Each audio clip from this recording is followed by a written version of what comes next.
quelques réactions ou commentaires encore.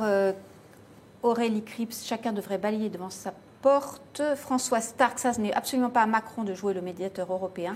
Betsy Raffin, toucher à l'Iran, c'est de provoquer une crise plus grave que le jeudi noir de 1929. Et G qui nous dit quand un président français parade dans le monde, c'est qu'il fuit son pays. La visite dure 2 jours, on aura peut-être l'occasion d'en reparler demain. On va parler aussi un peu d'Italie maintenant. C'est donc un juriste, un inconnu du grand public, peu familier du monde politique, qui devient président du Conseil anti-système en Italie. La Ligue et le mouvement 5 étoiles ont réussi à imposer leur candidat au président Mattarella.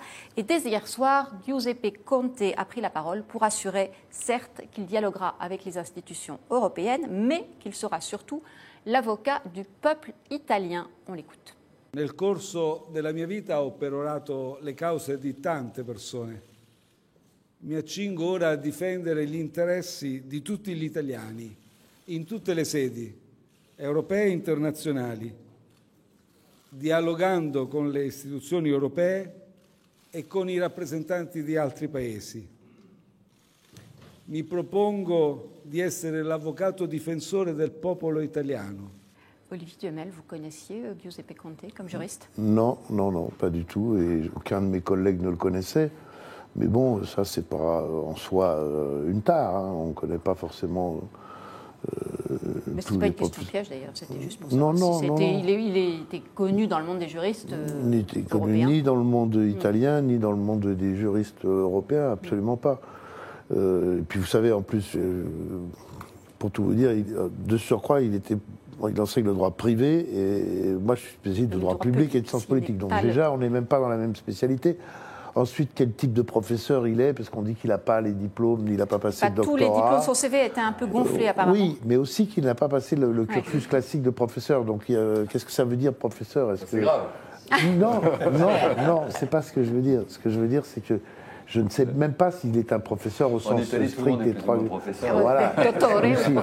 Vous savez, à Sciences Po, il y a 250 professeurs académiques, professeurs d'université ou chercheurs ou professeurs associés. Et puis il y a 4000 personnes qui viennent enseigner, qui adorent dire qu'ils sont professeurs à Sciences Po, mais qui, au sens strict du terme, ne sont pas professeurs à Sciences Po. Non, ce qui est important dans la déclaration. Sa déclaration est la défense du peuple italien, tout de suite. Oui, mais aussi le dialogue avec les institutions européennes. C'est-à-dire, la vraie question sur ce.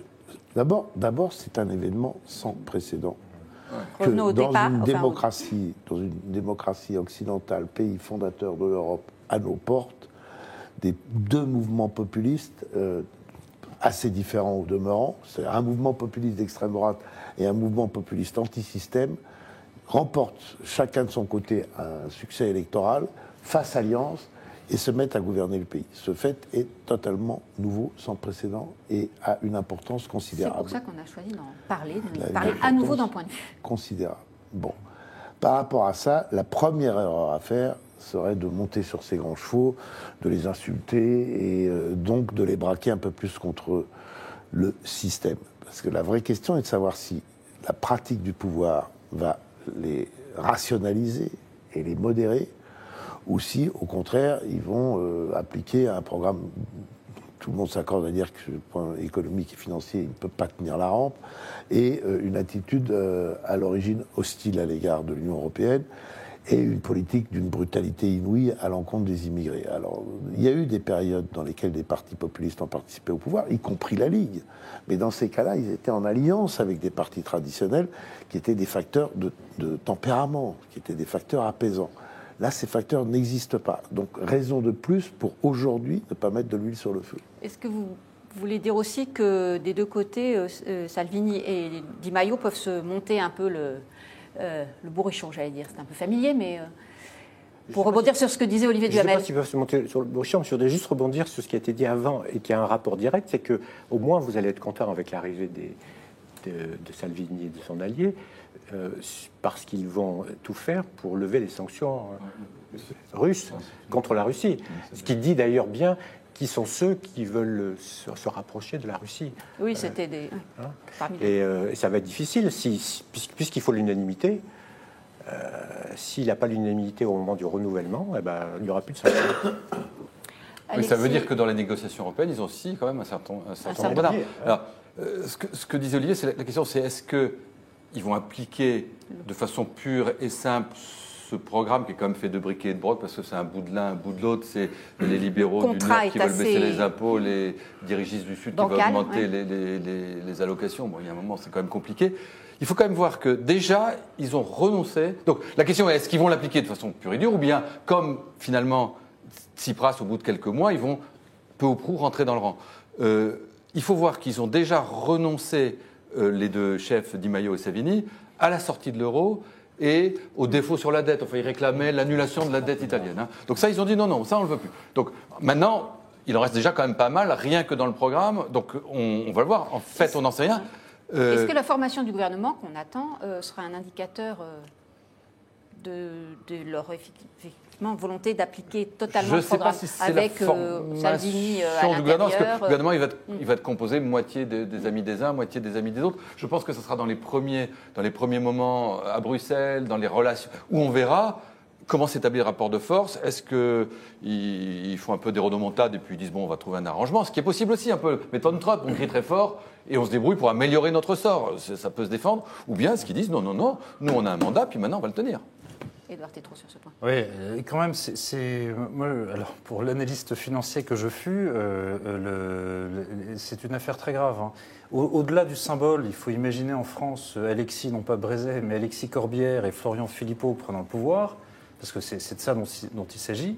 Vous n'êtes pas d'accord, sur l'image. Je termine pour écouter le désaccord de Lise Maël, mais on a un vrai sujet qui s'appelle l'Union européenne et l'euro. Il y a une arrogance sur les marchés financiers en ce moment. Il dit les Italiens ils peuvent faire ce qu'ils veulent, mais aujourd'hui, leur taux d'intérêt à 10 ans est à 2,4%. Il est piloté uniquement par la BCE qui a acheté ces obligations. La BCE les tient. Le jour où la BCE commence à revendre, le taux explose, on fait la graisse et il se couche. C'est vrai. Sauf que les Italiens, ils ont un levier vers l'Union européenne et contre nous qui est très important, qui s'appelle 20 000. La pointe des migrants, c'est fin juillet. S'ils veulent s'amuser à faire un chantage, comme l'a fait la Turquie avec l'Union européenne, ils s'amusent à ouvrir les vannes et on en reparle. Donc il faut faire attention. L'Italie n'est pas démunie de leviers dangereux contre nous, contre la France, l'Union européenne, premier point. Deuxième point, il y avait des éléments de langage du ministre des Finances ce week-end. Je pense qu'il faut faire attention à respecter le suffrage populaire qui est supérieur aux décisions que peuvent prendre un conseil des gouverneurs de la BCE. Enfin, troisième point, la Grèce, c'est tout petit. Vous en avez donné un, vous êtes déjà à 3 là. La Grèce, c'est tout petit. Les banques françaises, allemandes, etc. ont neutralisé le risque grec. Bon, l'Italie n'est pas la Grèce. Voilà. On a compris. Et l'imbrication, à l'époque de la Grèce, déjà, on avait la peur de l'imbrication, notamment dans les établissements financiers, du fait des intérêts qu'ils avaient en Grèce. Mais c'est rien à côté de l'intrication de nos intérêts à nous, de nos banques en Italie, des entreprises italiennes en France, enfin, les économistes. Donc si l'Italie devait s'effondrer, ça ne sera pas du tout une partie de plaisir chez nous. Hein, je reviens un instant, parce que quand même l'image mérite de s'arrêter un instant. Que vous preniez l'alliance de Alexis Corbière et Florian Philippot. Et Olivier Duhamel, vous réagissiez. C'est-à-dire, je ne pense pas que le mouvement 5 étoiles puisse être assimilable à la France insoumise. La France insoumise est un parti de gauche radicale qui, d'ailleurs, en provient, en chacun de ses membres originellement, les uns socialistes, les autres communistes et les autres adhérents à cette idéologie. Le 5 étoiles, c'est tout à fait autre chose. C'est pas un mouvement populiste gauchiste. C'est un mouvement hors système, contre système.